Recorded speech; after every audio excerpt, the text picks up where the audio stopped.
Bonsoir. Vous êtes de plus en plus nombreux à faire des achats sur Internet. Les sommes dépensées en ligne augmentent aussi. Mais attention, rappel important ce soir grâce à un témoignage, les lois suisses protègent très mal le consommateur. Le scandale Volkswagen ne s'est pas dégonflé. Solution technique critiquée, prix de revente de ces véhicules truqués à la baisse, sans oublier les moyens utilisés par d'autres marques pour nous leurrer. Vous avez le droit de tout savoir avec mes invités ce soir, Daniel Stons et Mathieu Fleury, deux grands défenseurs des consommateurs.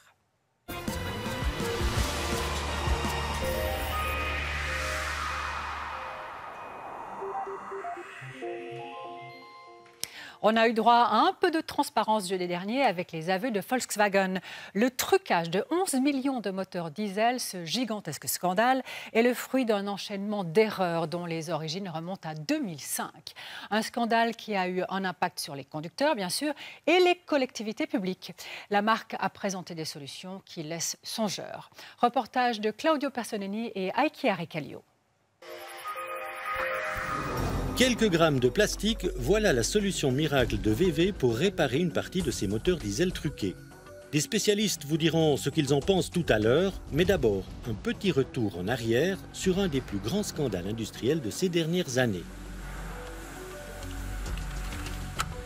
Entre les Suisses et Volkswagen, l'idylle date de longtemps. Réputation de sérieux et de fiabilité, construction allemande, bref, Das Auto, ou plutôt Das Schweizer Auto par excellence. Une voiture neuve sur 7 est une VV et 8 nouvelles immatriculations sur 10 sont des modèles du groupe Volkswagen. Ça, c'était avant le scandale, avant qu'on ne découvre la crasse sous le vernis brillant. C'est que pour passer les tests d'homologation aux États-Unis, le constructeur allemand a utilisé un logiciel truqueur pour réduire les émissions de dioxyde d'azote de ses moteurs diesel. Il a aussi admis avoir indiqué de fausses quantités de gaz carbonique émis par 9 modèles 2016 de marque VV, soit 36 000 véhicules. Au total, près de 11 millions de voitures sont concernées par ces deux scandales, dont près de 130 000 en Suisse. Pour les diesels, ce sont des modèles de VV qui sont concernés, mais aussi des Audi, des Skoda, des Seat et même des Porsche, toutes des marques du groupe allemand. Magali Di Pietri a acheté une VV Touran il y a 4 ans. Un modèle diesel de 1,6 litres aux normes Euro 5 doté du fameux logiciel truqueur. On voulait un monospace parce que la famille s'agrandissait. On s'est arrêté sur 2 modèles, dont la Touran. Et ce qui a fait pencher la balance, c'est déjà le fait qu'il y ait une bonne réputation de la part de Volkswagen, de fiabilité, de sérieux, tout ça. Et puis l'aspect aussi des données de consommation écologique. C'est important pour moi, en termes de pollution, de ne pas prendre des voitures qui polluent trop. How do you like my new car? Isn't diesel dirty? Oh, say it's beautiful for Christ's sake. Il y a quelques mois encore, le groupe VV vantait son diesel propre sur le marché américain dans cette pub retirée depuis de YouTube. It's not dirty, but you still have a dirty mind. En fait, de diesel propre, c'est plutôt le contraire. Grâce à quelques lignes de code fournies par l'équipementier Bosch, l'ordinateur de gestion du moteur est capable de déceler si la voiture subit un test ou non. En analysant notamment l'angle du volant, l'ouverture ou non du capot, ainsi que la vitesse du véhicule. Lorsque le test est décelé, les équipements anti-pollution sont activés. Ils sont par contre désactivés dès que la voiture sort du laboratoire. En conduite réelle, la voiture émet ainsi jusqu'à 40 fois plus d'oxyde d'azote que ce qui est autorisé.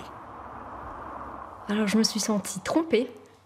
Donc c'est vrai que pour moi la valeur d'honnêteté est importante. Alors là ça m'a quand même bien énervée de voir qu'on était trompé en tant que consommateur. Alors j'ai décidé de porter plainte parce que je veux aussi que le groupe Volkswagen comprenne qu'ils ne peuvent pas faire ce qu'ils veulent sans non plus en payer les conséquences quelque part. Et ils sont plusieurs milliers en Suisse à avoir fait de même, par le biais notamment des avocats de la route ou de la Fédération romande des consommateurs. Si tout d'un coup il doit avoir des conséquences financière pour nous. Par exemple, on se retrouve avec un impôt voiture qui augmente. C'est clair que la différence, c'est pas moi qui vais la payer.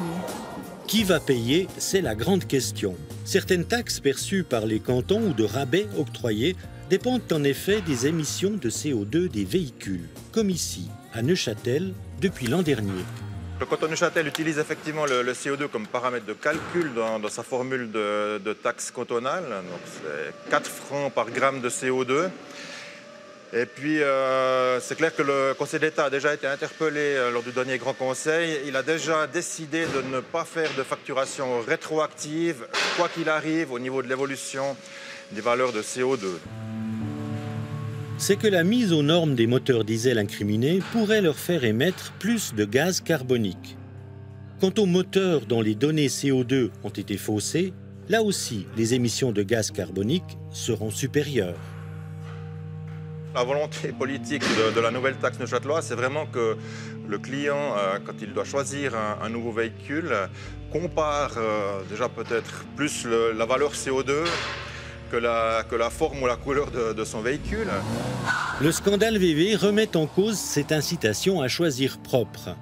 Avec des quantités de CO2 plus importantes, une fois la mise aux normes des véhicules incriminés effectuée, les conducteurs devront payer plus à l'avenir. Et c'est sans parler des sommes soustraites à la Confédération. La taxe d'importation d'un véhicule est en effet liée à la quantité de CO2 émise. En Europe, nombre de collectivités publiques ont d'ailleurs déposé plainte contre le groupe allemand pour cette raison. VV a laissé entendre qu'il prendrait en charge les différences. Nous aurions bien voulu avoir confirmation de cette prise en charge auprès d'AMAG, l'importateur suisse du groupe allemand. Nous n'avons pas pu l'obtenir officiellement. Nous avons aussi demandé une interview télévisée à un responsable. AMAG a décliné notre invitation. La tricherie de VV va lui coûter très cher. L'action du groupe allemand a perdu 25%. Les ventes de la marque VV ont chuté de près d'un quart en novembre aux États-Unis et de plus de 5% au niveau mondial. Le groupe risque aussi une amende de près de 18 milliards de francs. Et c'est sans parler des frais de rappel et de modification des véhicules incriminés. Le moteur diesel à l'origine du scandale, le voici, c'est le EA189. À fin novembre, le constructeur allemand a présenté ses premières solutions pour tenter de le mettre en conformité. Selon le constructeur, pour les cylindrées de 2 litres, une mise à jour logicielle suffirait. Pour les cylindrées de 1,6 litres, il faudra rajouter en plus une petite grille dans le circuit d'admission d'air. Ce simple bout de plastique est censé permettre de mieux détecter et canaliser l'air entrant et faire baisser la production d'oxyde d'azote par le moteur. Enfin, pour la mise en conformité des versions 1,2 litres, les études se poursuivent. La présentation de ces solutions a laissé les experts du monde automobile très dubitatifs. Pour y voir plus clair, nous sommes allés à la pêche aux informations du côté de Landsberg am Lech en Allemagne, dans le centre technique de l'ADAC, le pendant allemand de notre TCS. Ici, on veut essayer avant d'y croire, comme nous l'explique Christoph Gauss, chef du département test des véhicules. Nous ne croyons rien du tout, nous voulons d'abord tester. Nous attendons les premiers appels de voitures de nos membres et de nos voitures à l'ADAC. Nous sommes en train de planifier un programme de test avant et après rappel. Nous mesurerons non seulement les émissions en laboratoire ainsi que dans des conditions de conduite réelles, mais aussi la puissance, le comportement routier, la facilité de conduite. Tous les critères qui sont importants pour le consommateur et en particulier la consommation. Ça sera fait de manière intensive. Le même doute habite les spécialistes des associations de consommateurs européennes. L'ingénieur Steve Mestag est de ceux-là. Un embout de plastique là où normalement on recourt à des systèmes sophistiqués d'additifs à l'urée ou de recombustion des gaz, c'est plutôt intriguant. C'est naturellement une solution très simple. On ne comprend pas. Si la solution est si simple, pourquoi ils ne l'ont pas mise en œuvre avant? Ce que vous me dites, c'est que le groupe VV a pris le risque de payer une amende de 18 milliards de francs parce qu'il a voulu économiser sur un petit bout de plastique à quelques centimes? Yes. Je ne rachèterai pas Volkswagen. Non. Non. Alors ça, je suis catégorique. Je ne rachèterai pas Volkswagen. Pour moi, voilà, ils ont trompé leurs clients. Je ne rachèterai pas Volkswagen. Apparemment, il est beaucoup plus facile de tenter de réparer un moteur truqué que de retrouver la confiance perdue. Ces solutions techniques pour réparer la tricherie, on va en parler avec vous. Daniel Stons, bonsoir. Bonsoir. On vous connaît bien comme ancien collaborateur scientifique d'A Bon Entendeur. Vous êtes aujourd'hui président d'Euroconsumer, qui est l'une des 5 plus grandes organisations européennes de consommateurs. Alors, Volkswagen a présenté 2 solutions techniques, une mise à jour sur les logiciels des cylindrées de 2 litres et puis un embout de plastique, on l'a vu, pour les moteurs de 1,6 litres. Est-ce que c'est crédible à vos yeux ? Volkswagen, d'une manière générale, dans ses déclarations, n'est plus crédible et n'est plus cru par personne, en tous les cas par aucun spécialiste. Et lors d'une réunion récente, les 4 et 5 décembre, à Bruxelles, à laquelle participaient les principaux responsables des grandes organisations de consommateurs et des instituts d'homologation automobile, en l'occurrence le TÜV allemand, l'ADAC, etc., des grands organismes qui sont chargés de ces tests, VW n'a absolument répondu à aucune question et les présentations qui ont été faites sur ce fameux petit bout de tuyau ont fait rigoler. Franchement, j'étais là, les spécialistes rigolaient. Alors, est-ce que c'est une manière de gagner du temps pour VW ? Alors, ce que nous pensons aujourd'hui, c'est qu'effectivement, VW a mis en place un plan de communication aidé par une organisation de communication internationale et probablement très, très spécialisée qui permet, si vous voulez, au départ, d'essayer de calmer le jeu. C'est-à-dire de ne plus parler du problème et d'essayer de reporter toutes les échéances en 2016. Simplement, le gouvernement allemand, il y a 10 jours, a demandé à VW, a exigé de VW des réponses précises et techniques pour quand même les 11 millions de personnes. On va voir quelles réponses elles sont données cette fois-ci. Alors, le secrétaire général de la Fédération romande des consommateurs nous a rejoint, Mathieu Fleury. Bonsoir. Bonsoir. Alors, du côté de la FRC, on a déposé une plainte pénale au nom de l'association, de la FRC. Et puis, vous avez regroupé des plaintes individuelles contre VW. À ce jour, vous en êtes à combien de plaintes ? Alors, on a 800 plaintes pénales et 4700 personnes inscrites, puisque ces plaintes pénales étaient surtout là pour préserver les droits, pour sauvegarder les droits des victimes. À l'origine, aujourd'hui, on est en négociation, c'est moins urgent. Oui, c'est beaucoup. Et d'ailleurs, les avocats de la route ont aussi regroupé 500 plaintes pénales. Toutes ces plaintes ont été transmises, les vôtres aussi, au ministère public de la Confédération, vu l'ampleur de l'affaire. Alors, ça ne bouge pas encore de ce côté-là. Silence radio aussi du côté de VW, qui renvoie à l'importateur AMAG. Vous êtes justement, la FRC, Mathieu Fleury, en négociation avec AMAG. Et il y a différents scénarios, mais vous devez quand même faire accepter le principe d'une indemnisation, si l'on devait résumer. Est-ce que c'est bien exact ? Est-ce que vous pensez y arriver ? Alors, nous avons ouvert les négociations. Ces négociations se sont bien passées pour un premier round. Ensuite, nous avons fait part à AMAG d'une série de propositions où le mot de réparation a les 2 sens. On a parlé des réparations moteurs dans le premier sens, mais il y a aussi la réparation sous forme d'argent pour tous les dommages possibles.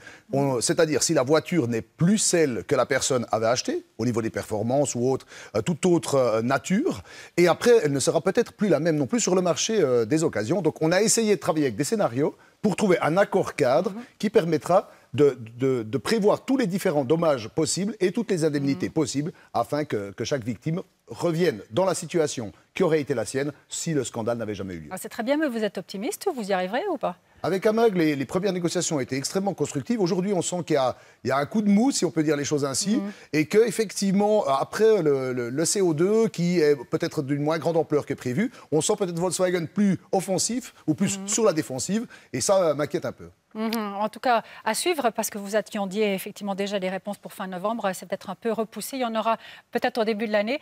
En tout cas, au niveau européen, il faut le savoir, les plaintes collectives contre VW pleuvent également. En Italie, la principale organisation de défense des consommateurs en a rassemblé 16 800. En Belgique, 5 200 plaintes enregistrées via Testachat. 3 600 plaintes en Espagne par OCU. Un succès pareil, c'est du jamais vu. Messieurs, je vous propose de rester avec nous parce que la suite va vous intéresser. Nous avons proposé de revendre un véhicule d'occasion en étant très clair. Son moteur diesel a été truqué. Notre enquête a commencé chez des concessionnaires, puis des garagistes d'autres marques.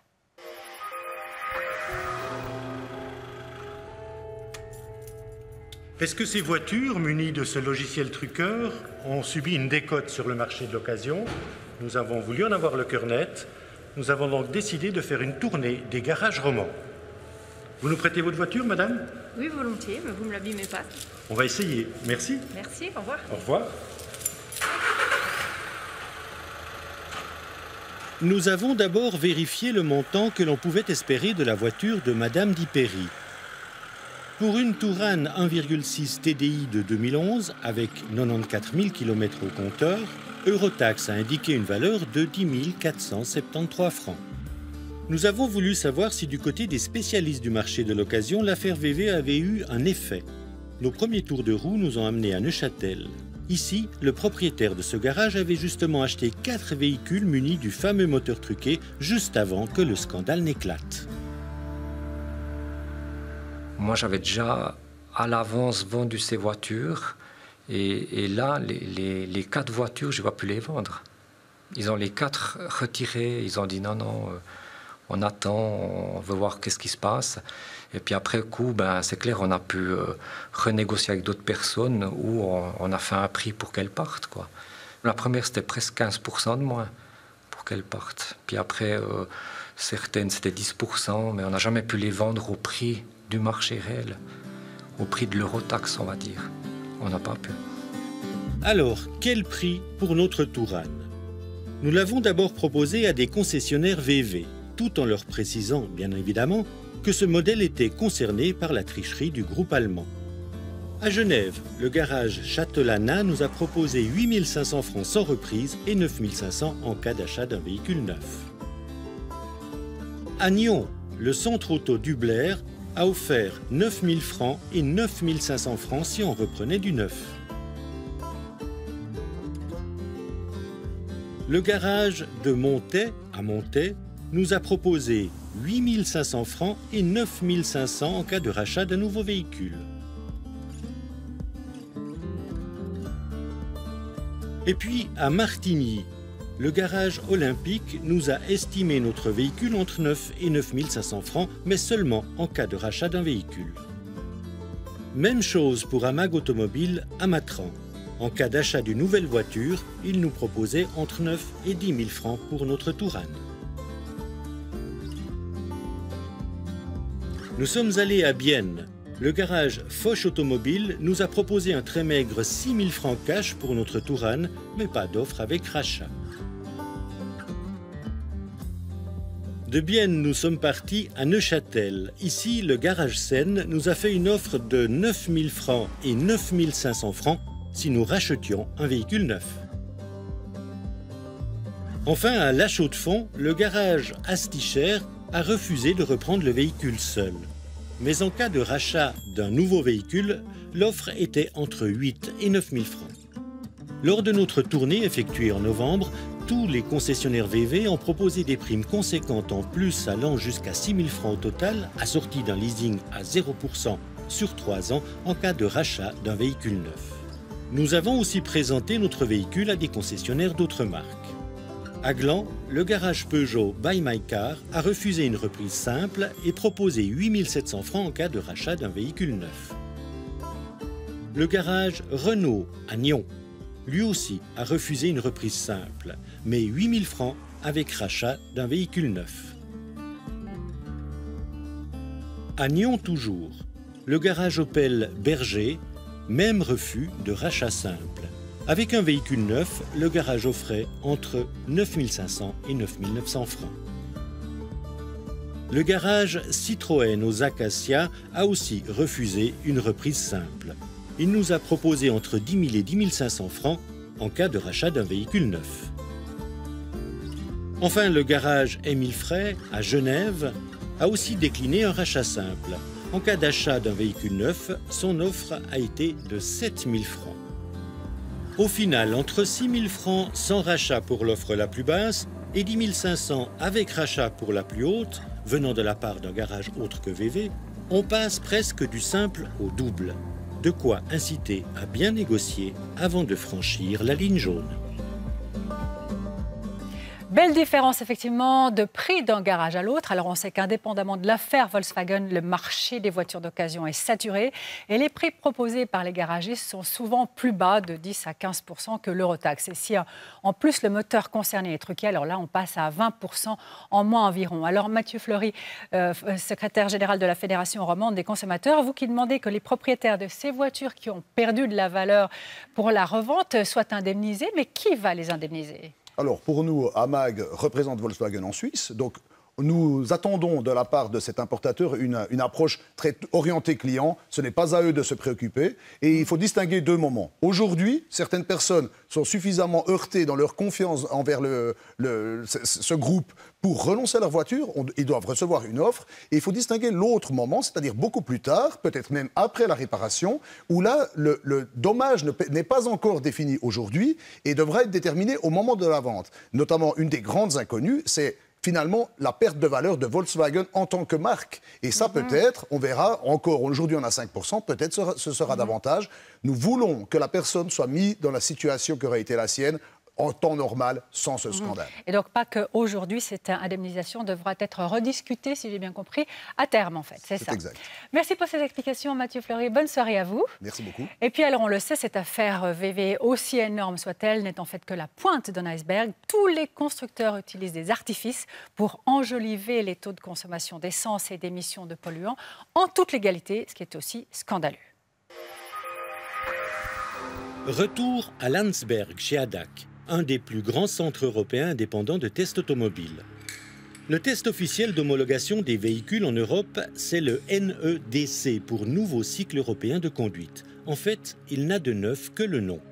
Entré en vigueur en 1973, c'est lui qui aujourd'hui encore permet de mesurer les consommations de carburant et les émissions de gaz des véhicules à essence et diesel. Ce test de 20 minutes simule en laboratoire un parcours urbain avec changement de vitesse, accélération lente, très lente, décélération et palier à vitesse constante ainsi qu'un parcours sur autoroute à 120 km/h pendant 10 secondes.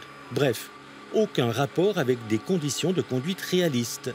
Aucune commune mesure non plus avec le futur nouveau test d'homologation, le WLTC, qui devrait entrer en vigueur en 2017 en Europe. Il est plus réaliste, particulièrement en matière d'émissions. Nous avons déjà de l'expérience et nous constatons toujours dans nos tests des valeurs nettement plus hautes que celles du test NEDC.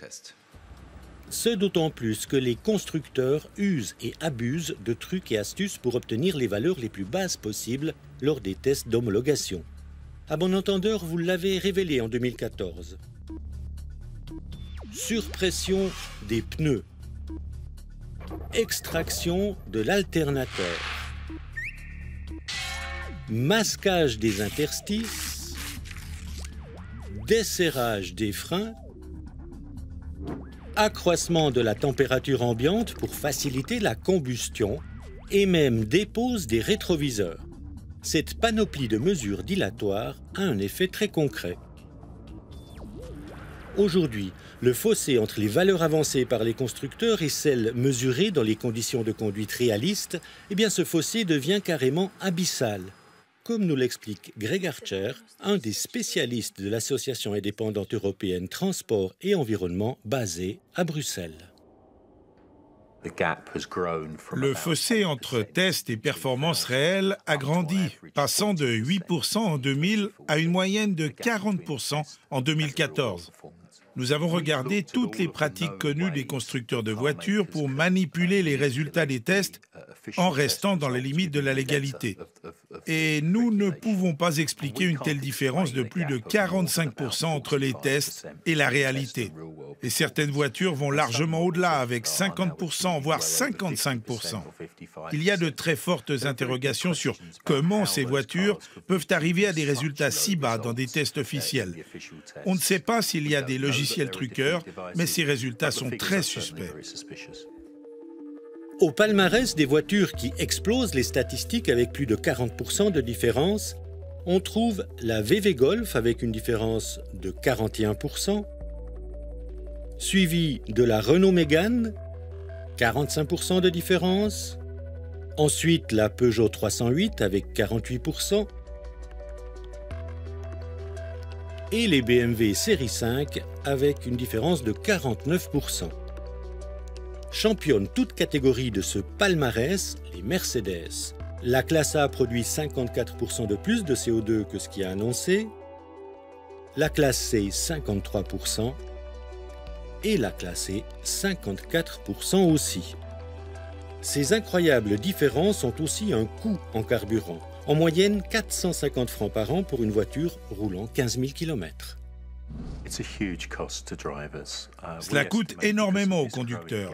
Nous estimons qu'en raison de ce fossé grandissant, d'ici à 2030, les conducteurs auront consommé pour près de 1 000 milliards d'euros de carburant en trop parce que les voitures ne sont pas aussi efficaces que ce qu'elles prétendent. Et cela conduira à une importation de 6 milliards de barils en plus en Europe, dont une grande partie provient de régimes instables ou hostiles.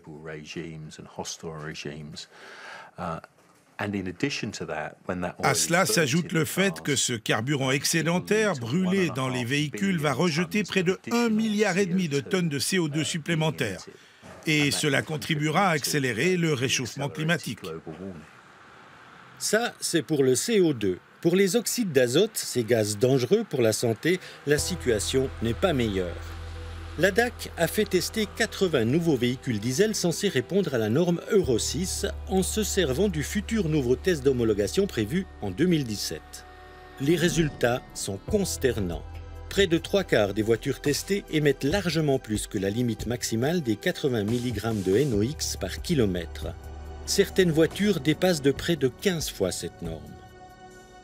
En queue du classement, on trouve la Nissan X-Trail, la Volvo 560 D4 et la Renault Espace Énergie DCI 160 qui dépassent de plus de 11 fois la norme.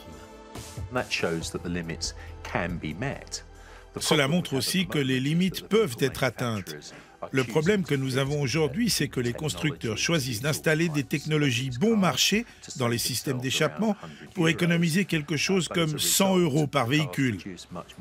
La conséquence, c'est que ces voitures polluent beaucoup plus, engendrant les problèmes de santé que nous avons dans nos villes. L'asthme en est un, les accidents vasculaires cérébraux ont été associés à la pollution de l'air, même les malformations congénitales. En Europe, la pollution de l'air tue 600 000 personnes prématurément chaque année. Tout n'est pas dû à la pollution automobile, certes, mais elle représente une bonne partie du problème. Et le scandale des moteurs truqués de VW n'est que la pointe de l'iceberg. Pour l'organisation non gouvernementale Deutsche Umwelthilfe, qui a mené un test révélateur, le verdict est même sans appel. Je pense que les constructeurs européens, et principalement les Allemands, ont tué le moteur diesel. L'ONG allemande a été intriguée par les mauvais résultats de la nouvelle Renault Espace 1,6 diesel DCI dans le classement des véhicules neufs de la DAC. L'organisation a donc confié la voiture à un laboratoire indépendant. Le laboratoire de contrôle des gaz d'échappement de la Haute École spécialisée bernoise à Nidau. Nous y avions tourné ces images il y a 2 ans. La voiture française a subi le même test que l'on voit ici pratiqué sur un VW Touran, à savoir le test classique d'homologation NEDC. Et les résultats ont été surprenants. Nous avons découvert que cette voiture ne respecte la législation que si vous la préparez le jour avant, en respectant scrupuleusement la procédure officielle du test, soit en répétant 3 fois un cycle spécifique.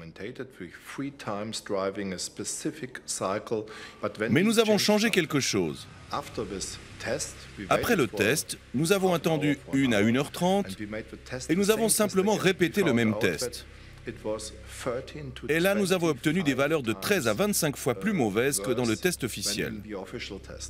Si les résultats montrent une petite différence, c'est compréhensible. Mais si vous avez une différence allant jusqu'à 2500%, ça ressemble à un crime.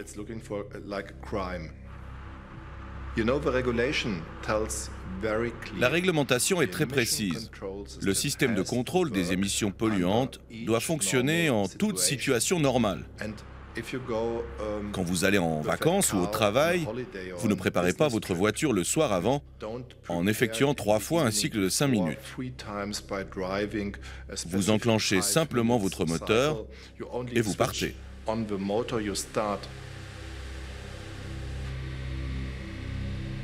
Et vous polluez un maximum. Les dispositifs anti-pollution ne semblent vraiment fonctionner que quand le pré-test a été pratiqué. Cela ne vous rappelle rien ? Vous ne pouvez apporter une preuve réelle que si vous avez accès au logiciel du véhicule. Nous ne l'avons pas. Donc ce n'est pas à nous de décider s'il y a un système de trucage ou pas.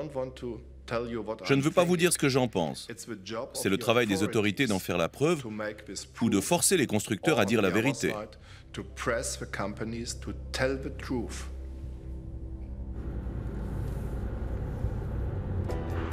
Aujourd'hui, aucune voiture moderne ne peut fonctionner sans ordinateur. Qu'il soit capable de détecter une situation de test n'a rien d'utopique. Mais les logiciels utilisés sont couverts par le secret de fabrication tant que les constructeurs eux-mêmes n'avouent pas l'éventuelle manipulation, comme Volkswagen a été contraint de le faire, impossible de prouver quoi que ce soit, malgré les évidences révélées par les tests indépendants. Réaction de Renault à ce test qui montre que sans préparation de la voiture, elle dépasse énormément le taux de pollution annoncé. Eh bien, le constructeur français nous assure que tous ces véhicules respectent la législation en vigueur, qu'ils sont homologués en bonne et due forme et qu'il n'y a aucun dispositif ajouté pour contourner les règles. Daniel Stens, on vous retrouve. Un commentaire sur cette prise de position de Renault ? Oui, effectivement, Renault respecte vraisemblablement la législation, mais la législation a été mise au point généralement par les grands constructeurs européens.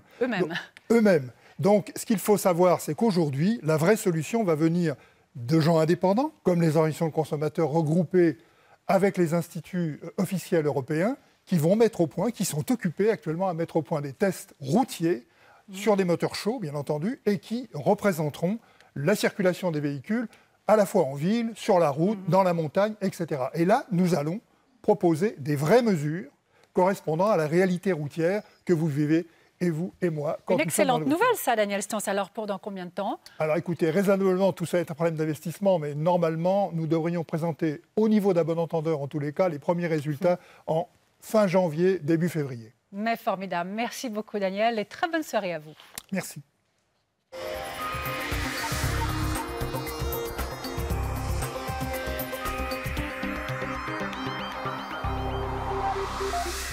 On peut acheter une voiture directement sur Internet, c'est pas très courant, mais c'est possible. Les commandes en ligne de toutes sortes ont explosé. C'est d'autant plus important donc de savoir qu'en Suisse, le droit protège mal le consommateur. Maya Cholet nous explique pourquoi.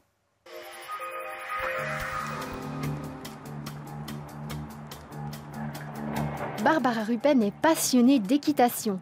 Après une longue pause, elle se remet en selle et s'offre Mary, son premier cheval. Il ne lui manque plus qu'un équipement. Non, j'avais pas du tout de matériel vu que c'est mon premier cheval. Donc je me suis intéressée un peu à savoir où on pouvait commander du matériel sur Internet. Barbara recherche des articles bien précis. Donc des bottes pour moi, vu que j'ai des jambes un peu courtes et puis que c'est vraiment difficile de trouver des bottes d'équitation qui vont. Et puis une paire d'étriers. Elle trouve ce dont elle a besoin sur le site suisse Cheval King Store et passe commande. Facture totale, 288 francs qu'elle paye avec sa carte de crédit. La commande arrive et là, mauvaise surprise. Ça a mis assez longtemps avant d'arriver, donc entre-temps, j'avais vraiment besoin d'étriers. J'en ai trouvé d'autres qui ont convenu, donc je les ai même pas déballés de leur sachet. Et puis les bottes, donc je les ai essayées, la pointure elle est très bien, mais malheureusement je pouvais pas fermer derrière au niveau du mollet. Pas d'autre solution que de retourner les bottes et les étriers. J'ai tout remballé comme il faut, j'ai tracé le bon de livraison en marquant retour à me rembourser. 3 jours plus tard, Barbara reçoit un mail du vendeur. Il a déduit 30% et les frais de port. En guise de remboursement, elle ne recevra que 190 francs 60, soit une perte de 97 francs 40. J'étais très étonnée, donc je leur ai envoyé un mail pour leur dire que je comprenais pas bien leur principe, que j'étais déçue. Comme c'est souvent le cas, Barbara n'avait pas lu les conditions générales. Pourtant, il faut les accepter avant de pouvoir payer ses achats. L'article 8 du site dit la chose suivante. L'acheteur peut retourner la marchandise dans un délai de 15 jours ouvrables. S'il désire un remboursement, il sera facturé les frais de port ainsi qu'un montant équivalent à 30% du prix de vente pour les frais de restockage. Est-ce bien légal ? Andreas Decani est avocat et ancien assistant du droit à la consommation à l'Université de Genève. Nous lui avons demandé si le vendeur peut rédiger ce genre d'article restrictif dans des conditions générales. Oui, tout à fait. Le vendeur a cette possibilité. En effet, le droit suisse ne prévoit pas de droit spécifique pour le consommateur dans le cadre du commerce électronique. Dans le droit de l'Union européenne, en revanche, l'acheteur est beaucoup mieux protégé. Il peut renvoyer un objet qui ne lui convient pas sans motif dans les 14 jours et se faire rembourser intégralement. Le consommateur suisse, malheureusement, n'a pas cette chance. C'est le parent pauvre de l'Europe. Pourquoi? Parce qu'il a beaucoup moins de droits et le droit de la consommation, de la protection des consommateurs est beaucoup moins développé, malheureusement, en Suisse que dans les autres pays européens. Une motion parlementaire a failli changer les choses, mais en 2014, le Conseil des États a finalement refusé, à une courte majorité, de donner un droit de rétractation pour les achats sur Internet. La droite a estimé que la liberté contractuelle devait primer et que les consommateurs sont assez grands et responsables. Jean-Christophe Schwab s'était battu pour cette motion, il ne cache pas sa déception. Moi, je trouve qu'exclure la vente en ligne, c'est être complètement à côté des réalités. Aujourd'hui, la vente en ligne est devenue quelque chose de tout à fait usuel. Je crois que tout le monde achète plusieurs fois par année sur Internet. C'est devenu aussi naturel que d'aller au magasin du coin, en tout cas pour certains biens et services. Et il est totalement incompréhensible qu'on donne un droit de révocation à la vente par téléphone et pas à la vente en ligne. Alors c'est clair que nous allons revenir à la charge, alors évidemment pas tout de suite, à plus forte raison parce que la nouvelle majorité, notamment au Conseil national, est extrêmement hostile aux intérêts des consommatrices et des consommateurs, mais c'est clair qu'on ne va pas lâcher le morceau. Résultat des courses, le vendeur d'un site suisse peut faire ce qu'il veut en termes de remboursement. Au final, ce sont les conditions générales qui font office de contrat. Elles varient fortement d'un site à l'autre. Le vendeur a effectivement une très grande liberté dans le cadre de la rédaction de ces conditions générales. Il peut mettre à peu près ce qu'il veut, dans les limites de la loi. En fin de compte, les conditions générales du site Cheval King Store sont plus généreuses que ce que prévoit la loi. Pour Barbara Rupen, c'est un vrai choc. Ça fait peur, enfin... Du coup, on se dit que peut-être plus commander par Internet, sachant qu'on risque de pas du tout être remboursé, ouais, ça fait réfléchir quand même. Dans la réalité, certains sites suisses ne remboursent que partiellement, alors que d'autres proposent un droit de rétractation complet. Barbara Rupen en a plusieurs fois fait l'expérience. Oui, alors j'ai commandé sur d'autres sites aussi des bottes, vu que ça fait un moment que j'en cherche, et j'ai renvoyé les articles, il n'y a jamais eu aucun souci. Les articles m'ont été déduits de la facture, enfin aucun problème quoi. Moralité, lorsqu'on achète en ligne, il faut garder en mémoire que malheureusement le droit suisse nous protège mal et surtout lire attentivement les conditions générales. Et oui, parce que des conditions générales qui, sur ce site, ne proposent désormais plus de bons d'achat, mais uniquement un remboursement en argent en soustrayant les 30% dont on a parlé pour des frais de restockage. Alors chaque vendeur peut se montrer plus ou moins généreux en fonction de ce qu'il estime être son intérêt commercial.